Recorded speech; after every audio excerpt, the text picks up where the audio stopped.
Stoa is a digital campfire where we cohere in dialogue about what matters most at the knife's edge of what's happening now.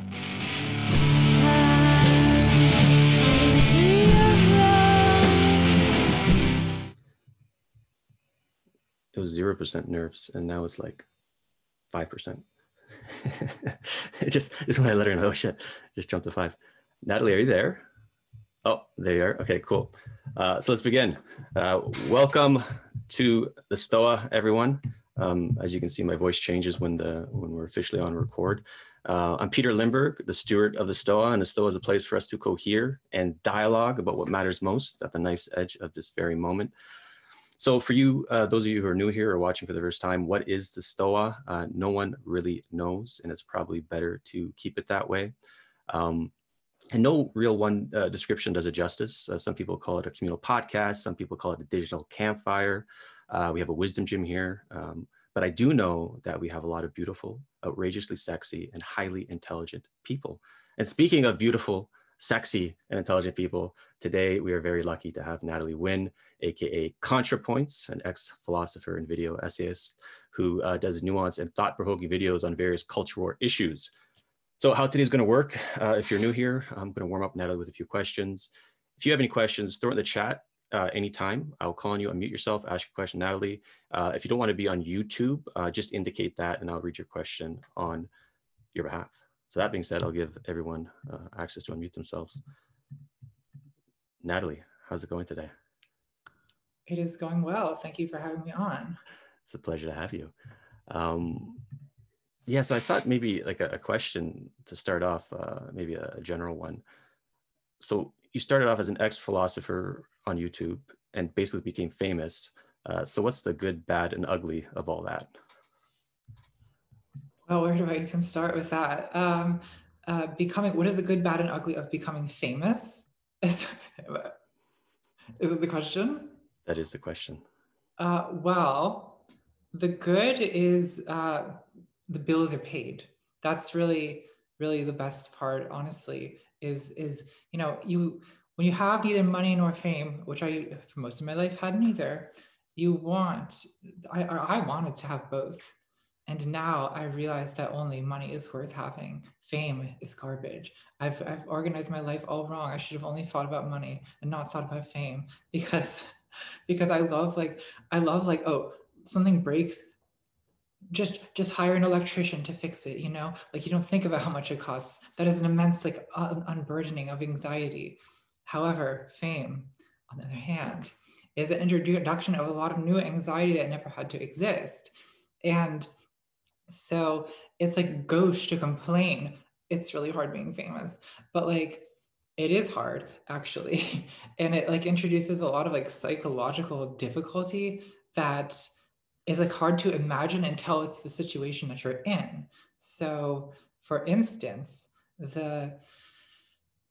simply having like an unimaginable amount of people, tens of thousands maybe, who are sort of building up over years sometimes this expectation of you, and they think and they sort of build a one-sided relationship with you, and they feel that you are sort of this important person in their lives, all the while you know nothing about these people, you know nothing about you don't know them individually.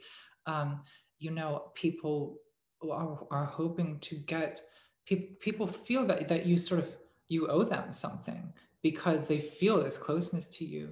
And so they feel, if you do something that they don't like, you associate with a person who they don't like, who they don't want to associate with, who they felt hurt by in the past. That feels like a personal betrayal of a friendship to them. When to you, how could it be that you don't know them?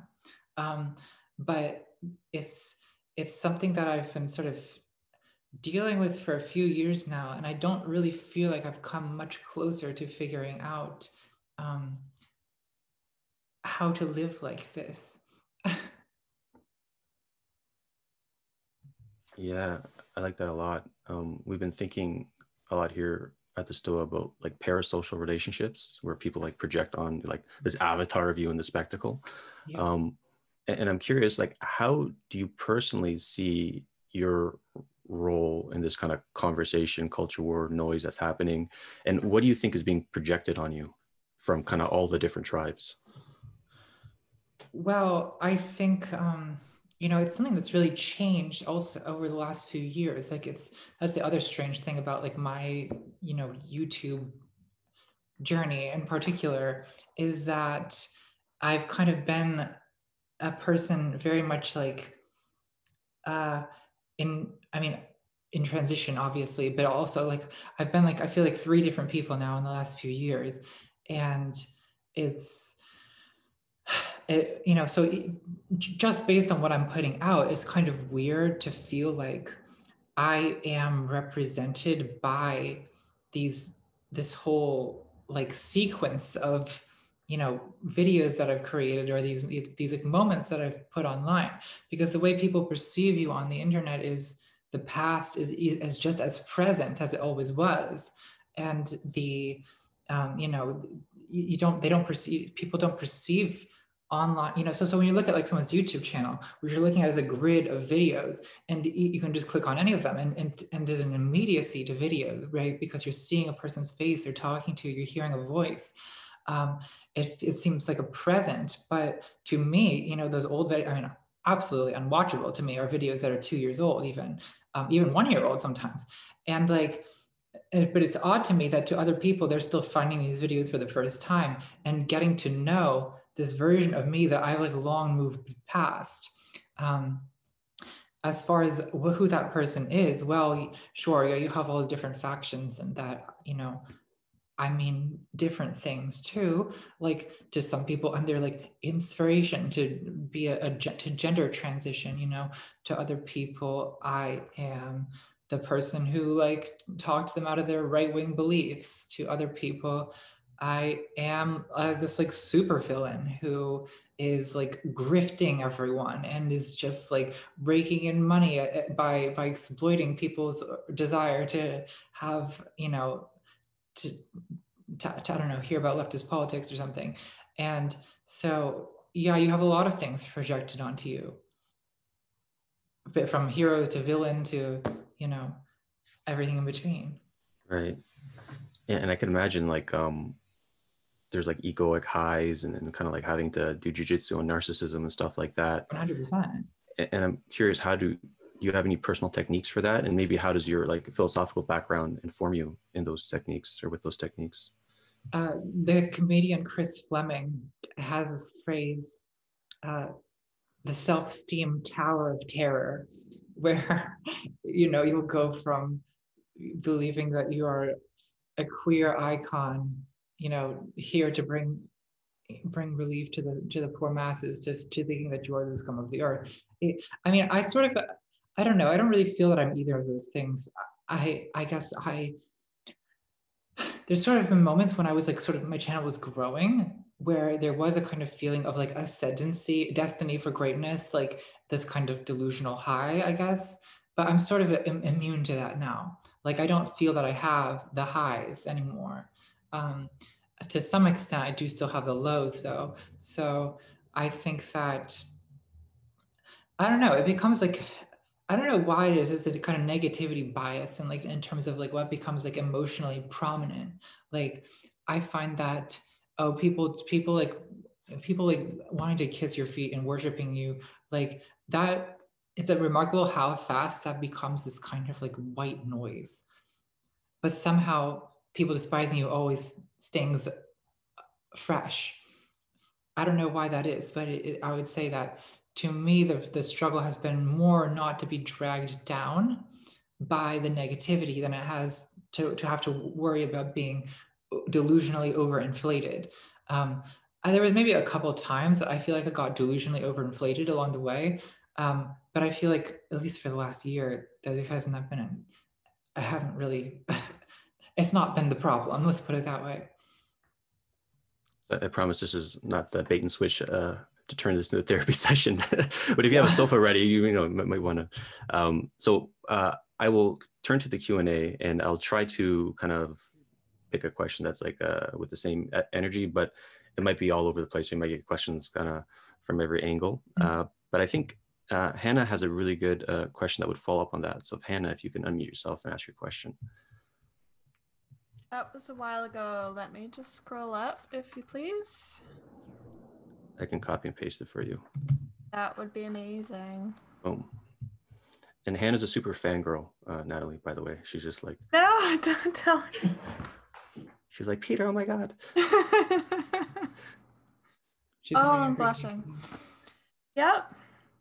So I get the sense that you draw on your own inner world, your thoughts, your emotions, your psychology in a lot of your videos. And I'm wondering, how do you get to know those parts of yourself so well when a lot of those parts are the ones that many of us don't want to admit are even part of us to begin with?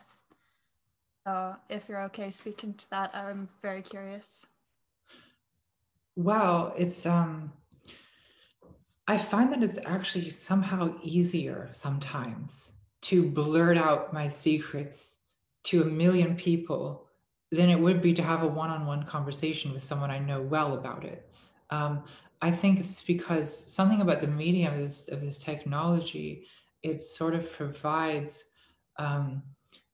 this kind of illusion of intimacy, an illusion of privacy, where I mean, I guess I'm sort of more used to this now, but I feel like when I first started talking about very personal things on YouTube, I would often have this moment, like I'd written the video, I'd recorded the video, I'd edited the video, and then I finally published it, and I'm watching it for the first time in the YouTube window with the likes and dislikes and the comments under it, and I'm like, and there was often a moment of panic, like, oh God, like people can see this, like this is not just my private video diary, which somehow, like when I'm working on it, it often feels like it is. Like there's a loneliness in the process of making these videos where, you know, I'm often, I don't know, I have weird work habits. I'm working at night.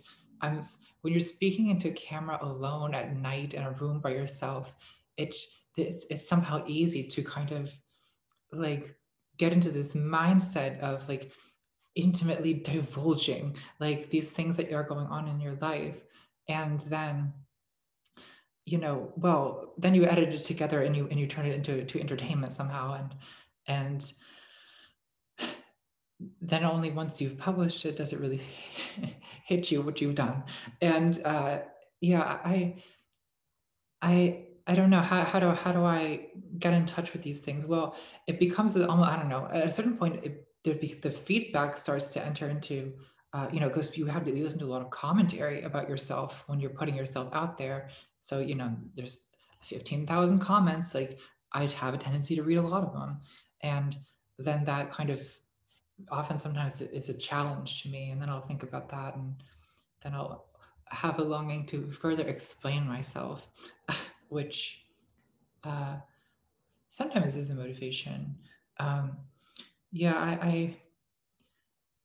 I don't know. I used to be a great like keeper of I used to have like a diary that I wrote for 16 years that I wrote like almost every day, and I actually just recently shredded all of it.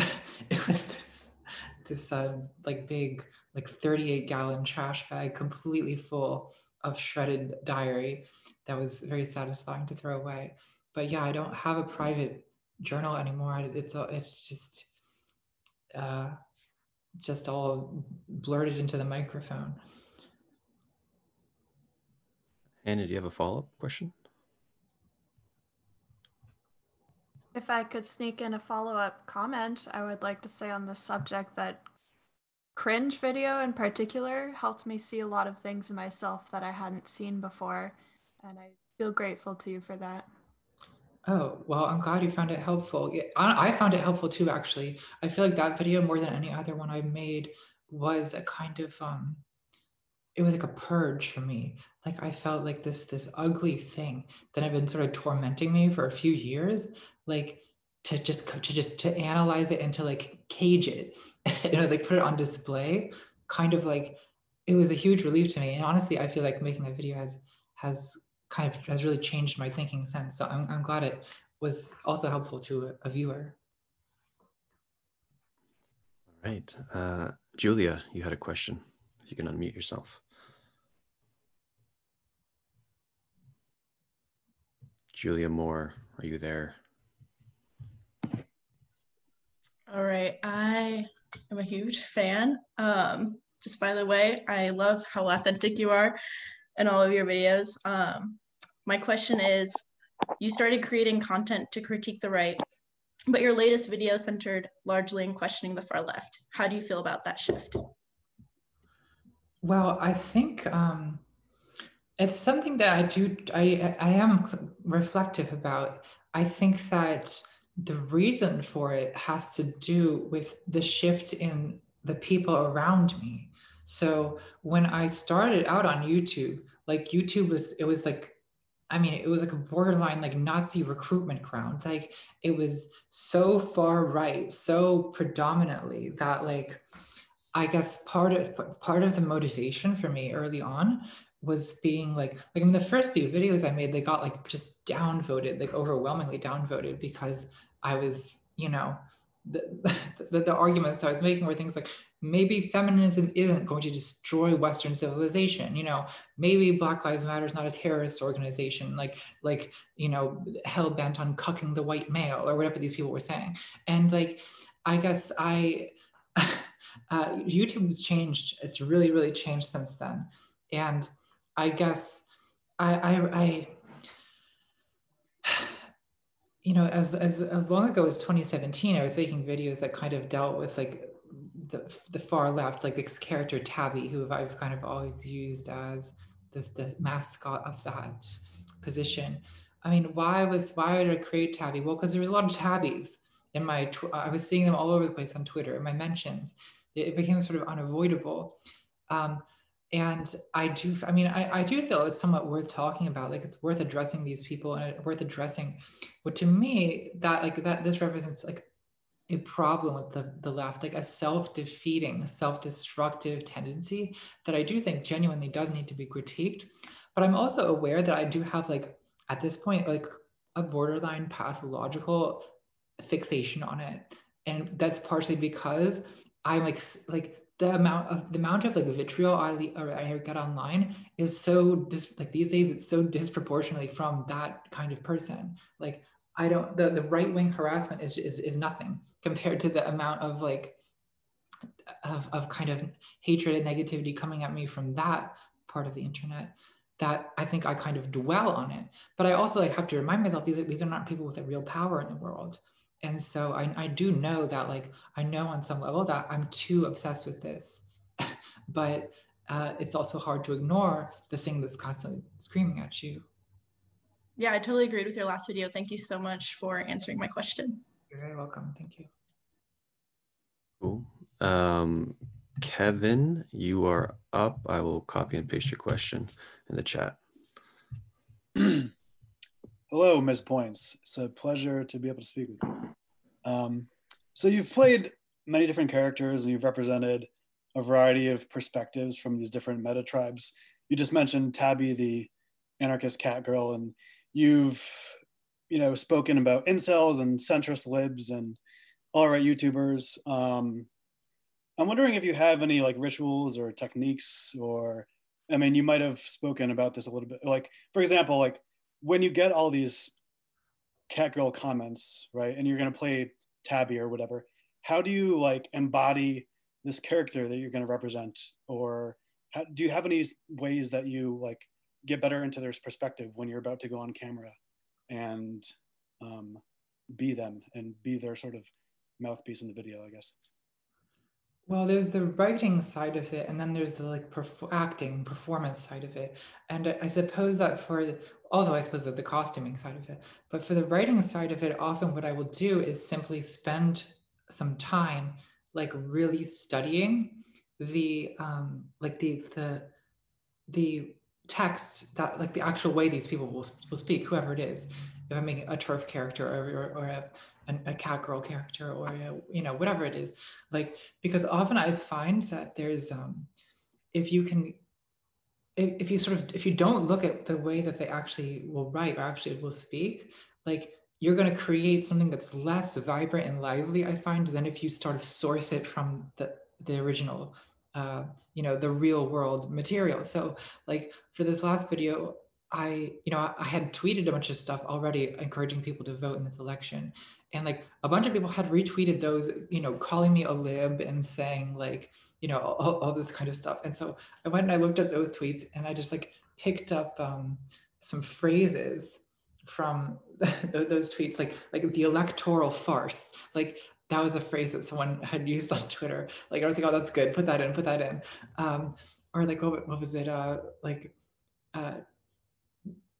T thought normie, I forget what it is, typical T thought normie lib, like something like you can't just make this up. You have to go out into the field and find it.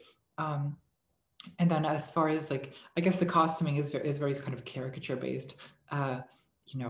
Like the emojis, I guess, of a leftist Twitter handle. Like I'll just grab all of them I can find and shove them into one thing. And some of them I just have them as pins. Like some people criticize the costuming of Tabby and say, well, why does she have a hammer and sickle and a rose and a black flag? Like these are contradictory leftist symbols. I'm like, but they have those. That's what people have on Twitter, on far left Twitter. That's what people put in their accounts. They use all those emojis, and so.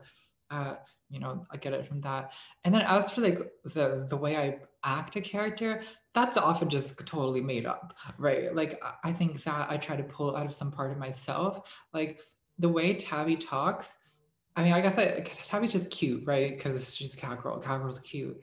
And then also like some of it's just accidental, like those fangs. I have like I get a particular kind of like lisp when I have the fangs then. And so I don't know if I can imitate it without the fangs, but Tabby, she has like a kind of, it's all, there's this like distinctive like vampire fang lisp that she has. It's also extremely cute. And then the character is just kind of, I don't know, a combination of all these aspects that feels, I hope it feels like at the same time like real and also very like, larger than life. Any follow-up, Kevin? No. Thank you for your response. You're welcome. All right, we got our troublemaker Benita Roy up next.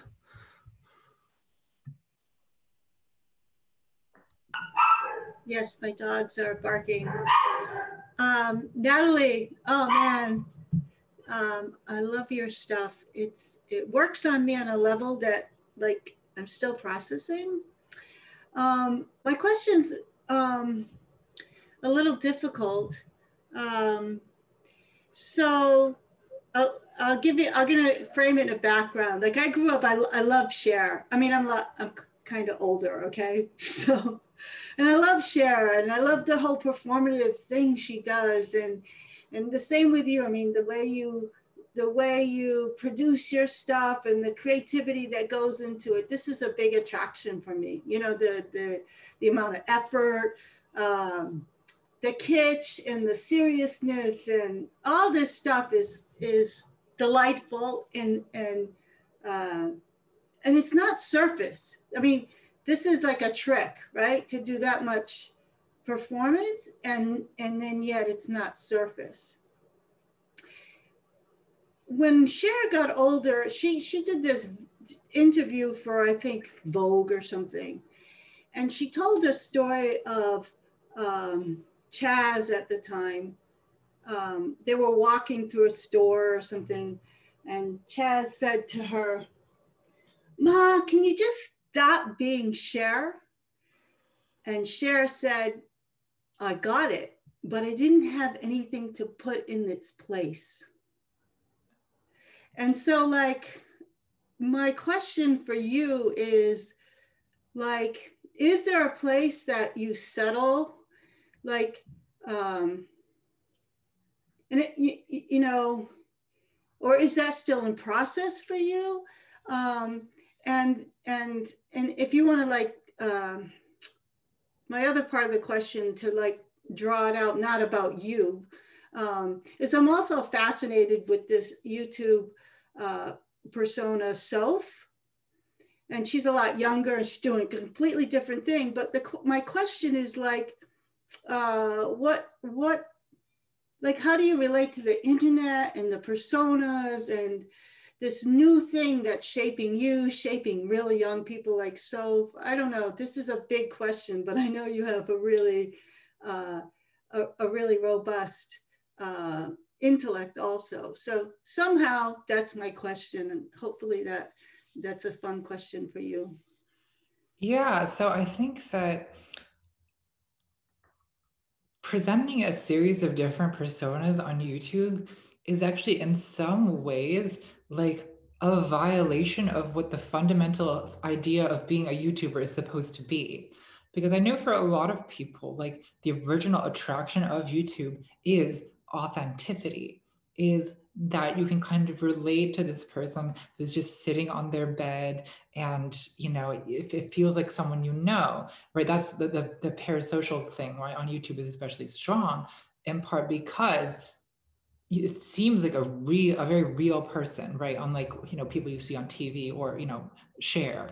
And I think that that's always kind of been an illusion. Like, I mean, sometimes it's literally like, I mean, this goes all the way back to like 2007, 2006, maybe. Like, I think it was one of the first YouTubers was like Lonely Girl 15, who like people related to her and her like the little drama that she had, the high school storylines. Turns out this was a scripted show that was not presenting itself as that originally.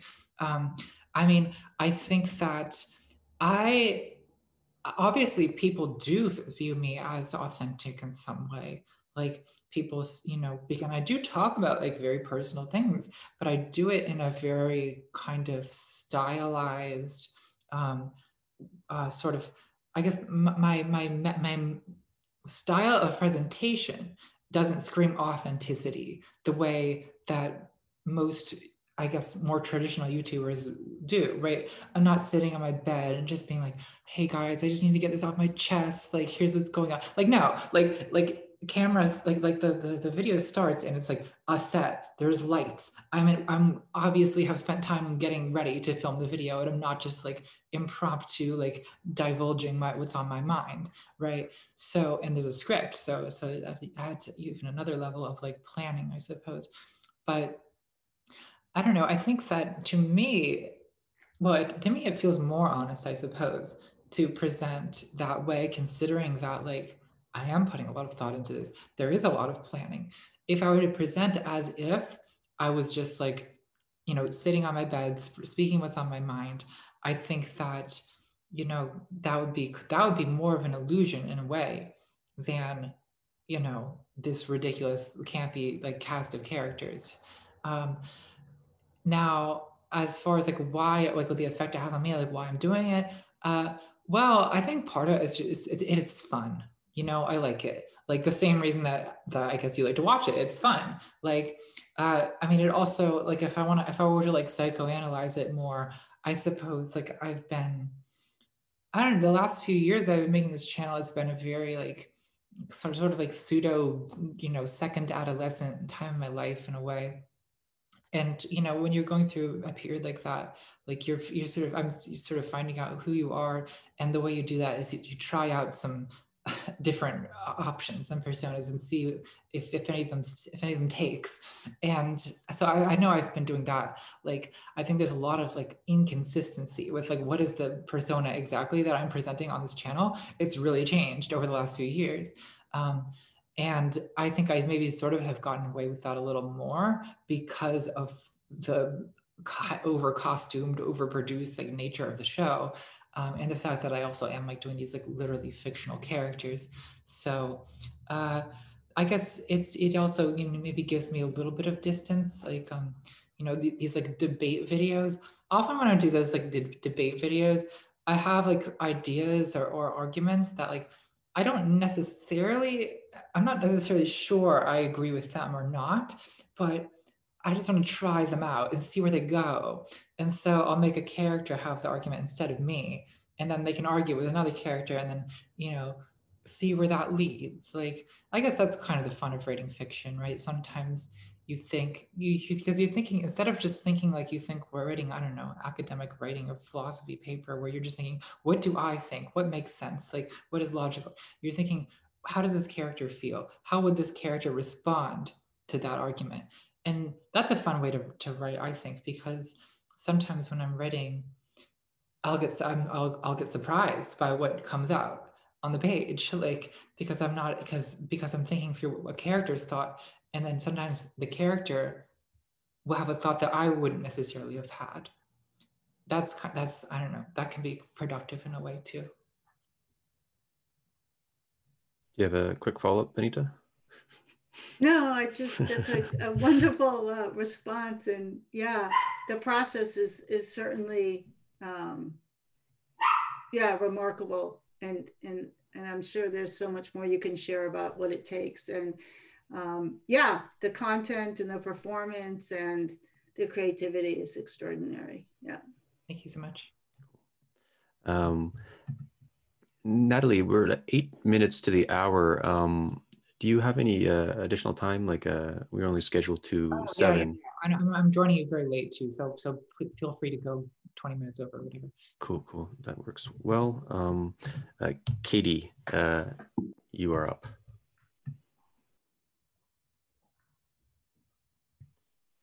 Katie Kelly. Yes, I'm here. Can you guys?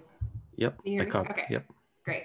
Hey, Natalie. I was wondering if you could speak to how you select the topics that you choose to cover in your videos and why. Like you mentioned before that it's almost a process like a personal journal that you upload and then shoot out into the internet and like to pretend is anonymous. Like, are you just talking about what's most present to you in the moment, or with the level of influence and subscriber count that you have, do you feel like a responsibility to cover certain topics or not talk about certain topics? I was wondering if fear of censorship also might play into certain topics that you choose to cover or not, and if you could just talk about that a little bit. Yeah, I would say that it's a variety of factors I'll sort of consider when choosing topics. One is simply like, what am I thinking about a lot lately? Like, what do I like when I'm taking a shower or making breakfast or whatever? Like, what won't stop popping into my head? That's kind of the most, I guess, natural, the most like authentic, if you will, like way of choosing a topic. But it's only one of like a few considerations. I'll also consider like, does anyone want to watch a video about this? Like, is this is this something that people care about or is relevant? I will think about, is this important? Like is like so voting. What I didn't know, this was not a video that came from my soul, like I wasn't like, oh, I'm so excited to talk about voting for Joe Biden. Like no, I don't care. Well, I mean, I do care, but I made the video because I thought it was important. I felt like I guess compelled to use my platform to do something about this election, and that's what I did. So that was more like, that's more like, I want to say something about this because I want to have an effect on this particular issue, more so than like I need to express my feelings. I don't really need to express my feelings about Joe Biden as it turns out, but I do want people to vote Trump out. So that's why I made that video. Then sometimes, I'm trying to think of every time a video that's just like, yeah, this will get views. Like occasionally, I guess I'll do it. Like, well, it's sort of, it's a combination. I mean, it's never just to get views, but I think I did originally start researching Jordan Peterson because I was like, what does it do with this guy? Like everyone is talking about this. Like maybe I should look into this. Like this would be a good video. People love a feud. So I started like listening to Jordan Peterson's podcasts, but then I was like, oh, I really want to make a video about this now, because once I started listening, like, getting into it, then I was like, I feel like I have a lot to say about this. So I in that case, I was initially motivated to explore the topic by like, what's popular, what's getting views, what do people want to hear about? But I think if I had looked into Jordan Peterson and found like, oh, I have nothing to say about this, I wouldn't have made a video. So it's a combination of things. Yeah. Cool, thanks. Can I do a follow-up quick? Is there any topic that like maybe you would want to do that you feel like limited from doing for some reason or another? Yeah, I definitely have. I do sometimes think of topics where it's like, oh, I care a lot about this, but I don't think anyone really needs to hear from me about this. Like, I don't know. I sometimes have ideas about like art in particular, or like do videos about music or about, I don't know, a movie I liked or something. But the thing, there's a couple of reasons I don't do that. I don't know, maybe someday I will. But one is like, this is not really what my channel is about. Oftentimes it's a topic that would have like less interest, I would think, from viewers. And then also, you know, especially when it comes to like movies, there's already such a gigantic like group of creators doing this that I feel like, do we really need another film YouTuber? Like, I'm better off doing my own thing. Oh, thank you. So there's some people teasing me in the chat and actually privately messaging me to ask you this question. So full disclosure, Jordan Peterson was actually my therapist for 2 years before he entered into the culture war. And I recently wrote about him in my journals, one entry called Rescuing the Father. And so my question, my question for you is, do you think Jordan Peterson could be redeemed on the left? And if so, what would have to happen? And maybe what would he have to do? I think he could be. I feel for me, it would help to have some kind of apology, clarification on his views about trans people, because this is really what got me. Not that I don't think he's a raging transphobe, but I do think that one of the reasons I got interested in this person in the first place is this is a man who got famous for sounding the alarm that free speech was ending in Canada, because, you know, pronoun jail was coming, the pronoun, you know, secret police were going to be knocking on doors at any moment, and like something needed to be said. Well, I mean, in 2017, I remember like one of the most frequent arguments I would get, you know, this, I did a like live event in Vancouver, and someone grilled me for 20 minutes about this.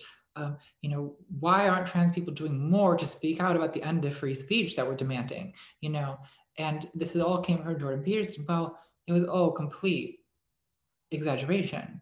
Like, not a single person has gone to Canada for pronoun misuse since Bill C-16 was passed.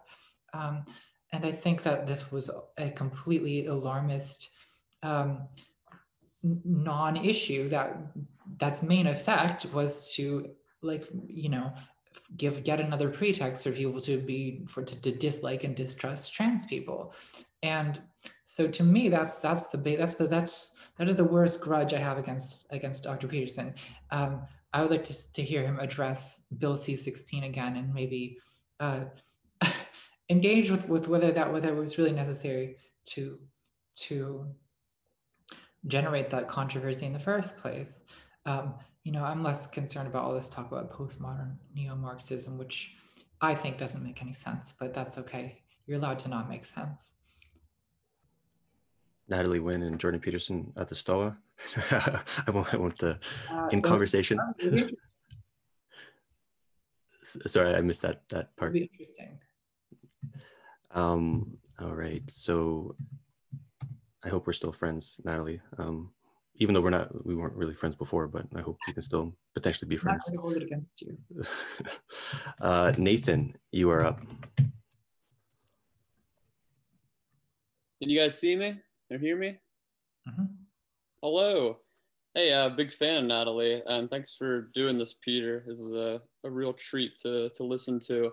I guess I wanted to ask something that, Natalie, I know you've addressed sort of in the past, but I'm wondering at this point in time, how important do you think debate and conversation with people on like the center to the right wing is for left wing figures, just given the sort of institutional divide? And I know there was that New York Times piece that you were kind of featured in with that kid, Caleb Kane, over the kind of the alt-right rabbit hole and how he kind of stumbled upon you and then other creators like Destiny, the streamer who does these types of debates. But anyway, I'm just, I guess, curious to get your thoughts on how important how you find the utility of that. Like, is it something worth doing? Is it something you think more creators should be doing?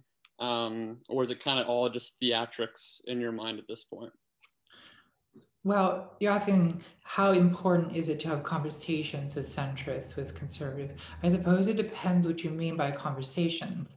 I think that, there's kind of three things that we could mean. One is, talking one-on-one with these people as you run across them in your life. Another is, a produced public debate event or discussion event, discussion on a podcast, discussion on a panel, whatever it might be.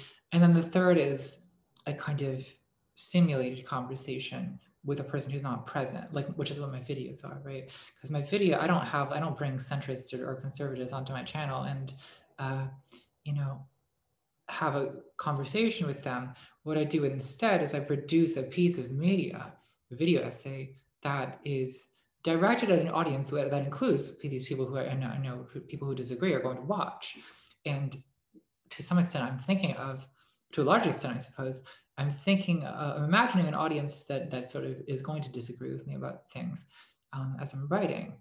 So I think that now no one has an obligation, of course, to have conversations with people who have very different views, particularly since those conversations can often become can touch on issues that are very personal. So I understand the desire to avoid it, but I also think that it is extremely useful and important for the people who are up to doing that and who can do it effectively. So I don't know. I'm not really a great debater.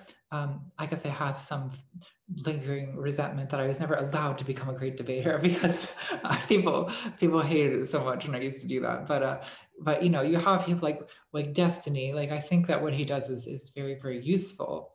And I'm glad that there's people like that who do what they do. Who actually do have these conversations.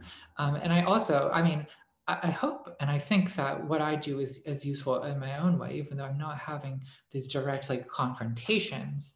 I think that if I were to produce, as some people will say this is a criticism of me, oh, she just produces content for centrist normies.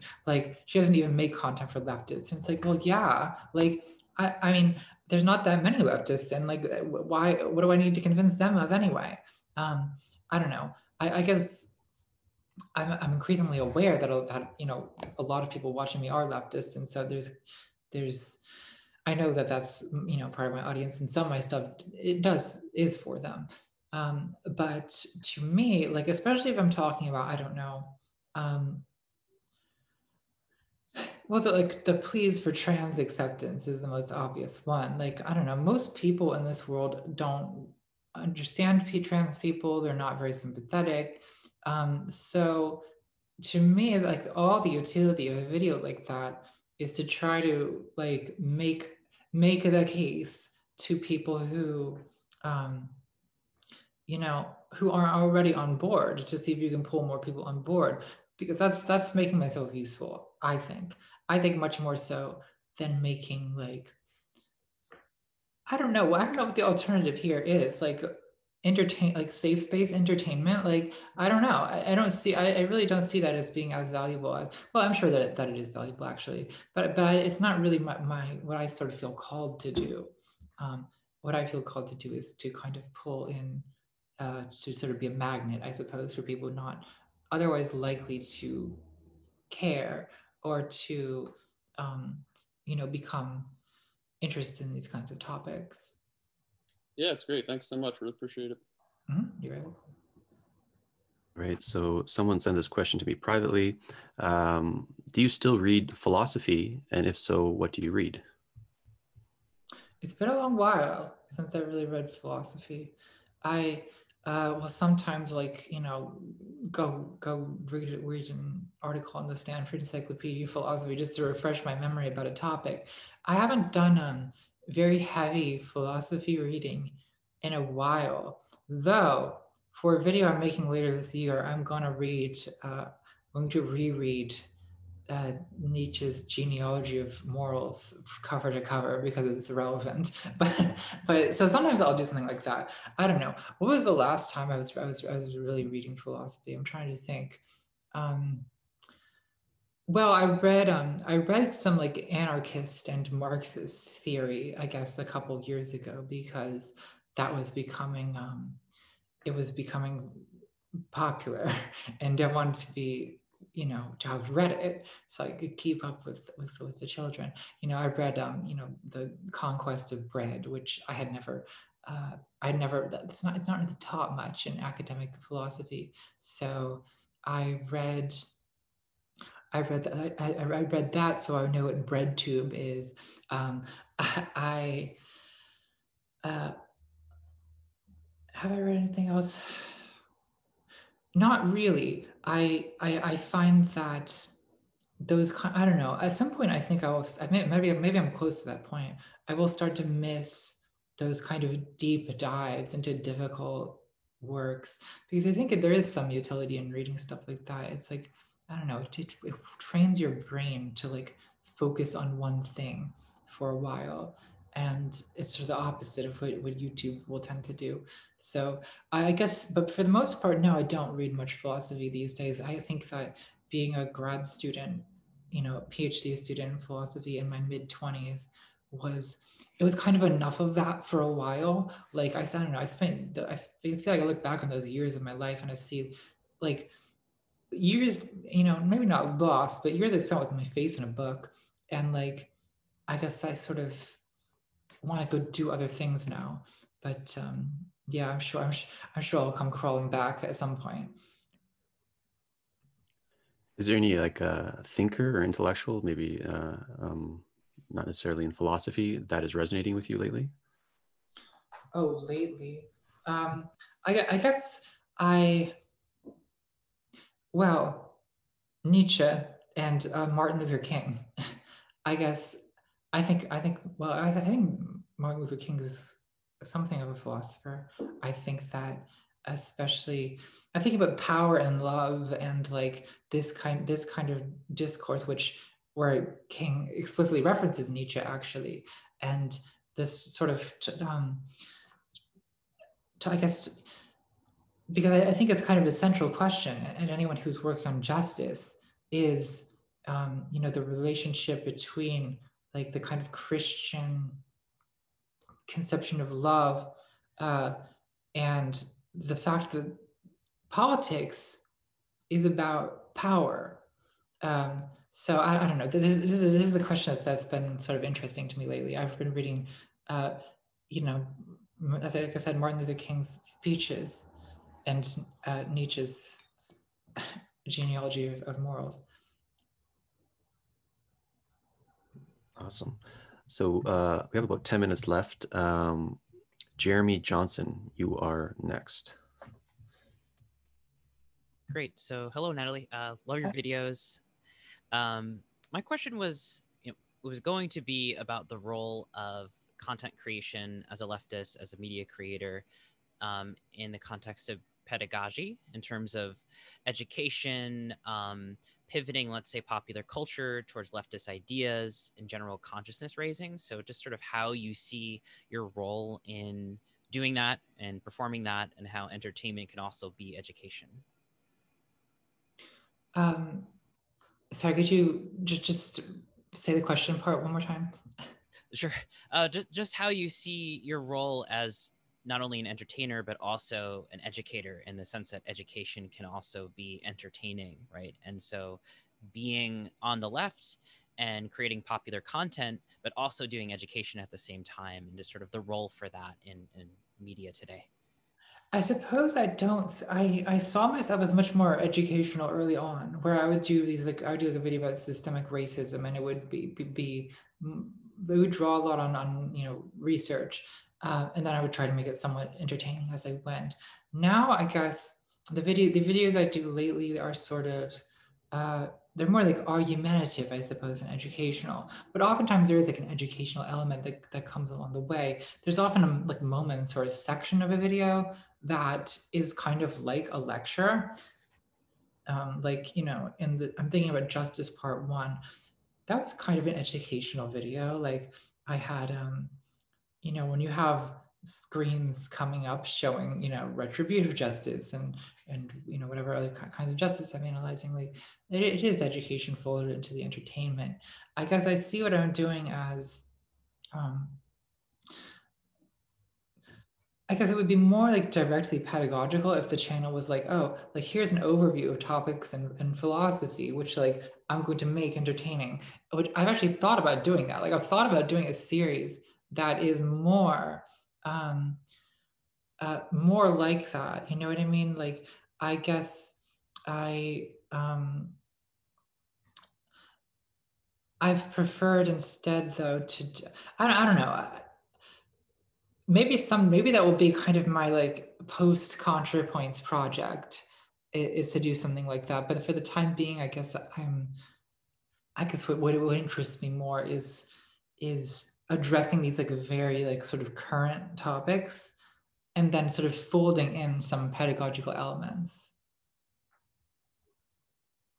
using like you know, the current event or whatever I'm talking about as the framing device, and then, you know, while I'm at it, oh, we can talk about different theories of justice, or oh, we can talk about, you know, the psychology of you know, secondhand embarrassment, right, or whatever it is that the topic is.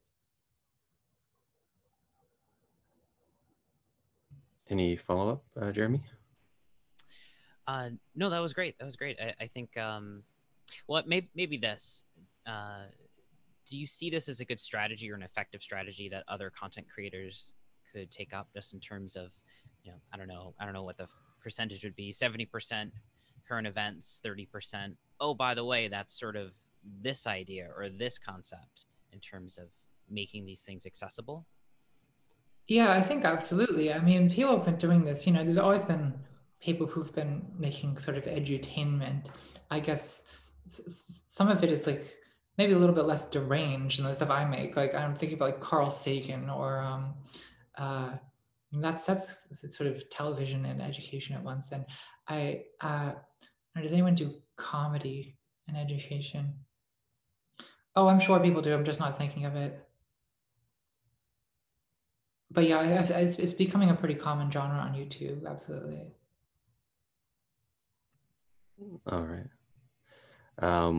So someone named JP has a question.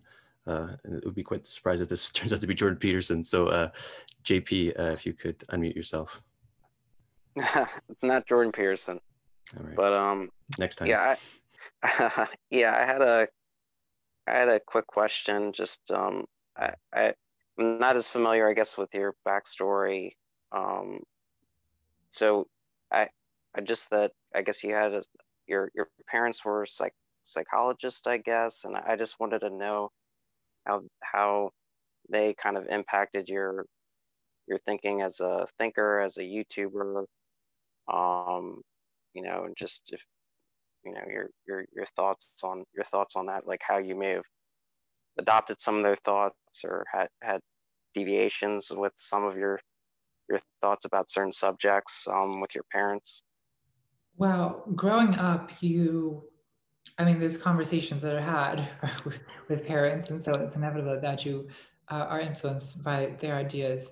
My mom was a doctor who was involved with communists in the 70s, and I've had many conversations with her about you know, radical left-wing thinking and activism and like the viability of it and how you need to balance that against the need to like make a place for yourself in the world and find happiness in the world, which is something that she has always tried to tell me, that like you cannot, she always has told me, you can't put your happiness on hold until the communist revolution, because if I had done that in the 70s, I'd be very unhappy now, you know. My dad is an emotions researcher. I have not really, for the most part, talked to him about these videos, but I will say that when I was working on Cringe, I mean, he's edited an anthology on emotions that includes a whole section on secondhand embarrassment. And I did ask him for reading recommendations. Sure. And what about religiously speaking, or are you what, Protestant, Catholic, Jewish, or? Well, I was raised going to a Protestant church, which I rejected when I was about 15. Yeah, all right. Thanks for answering my question. You're welcome. So I think it'd be good to end here because we have another event coming at the bottom of the hour. Natalie, any kind of closing thoughts for us? Anything that came alive for you that was salient? Oh,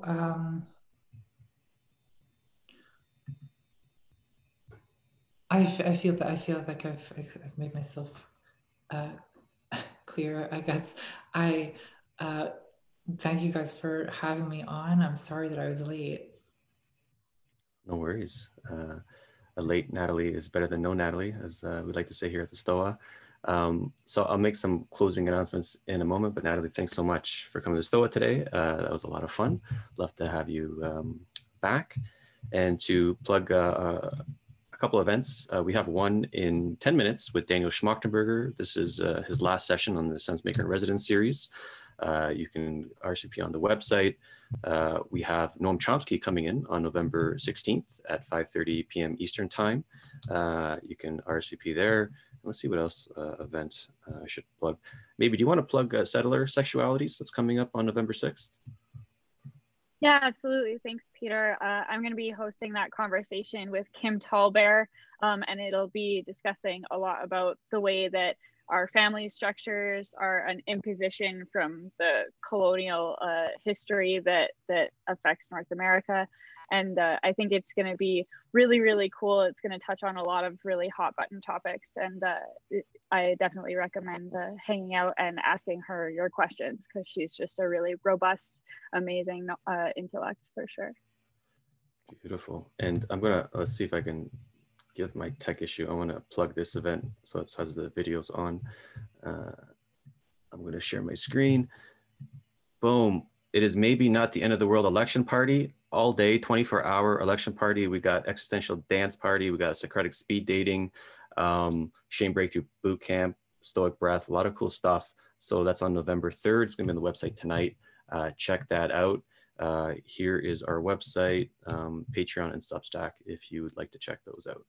Again, Natalie, everyone, thank you for coming to Stoa today. And I will stop here and then play some.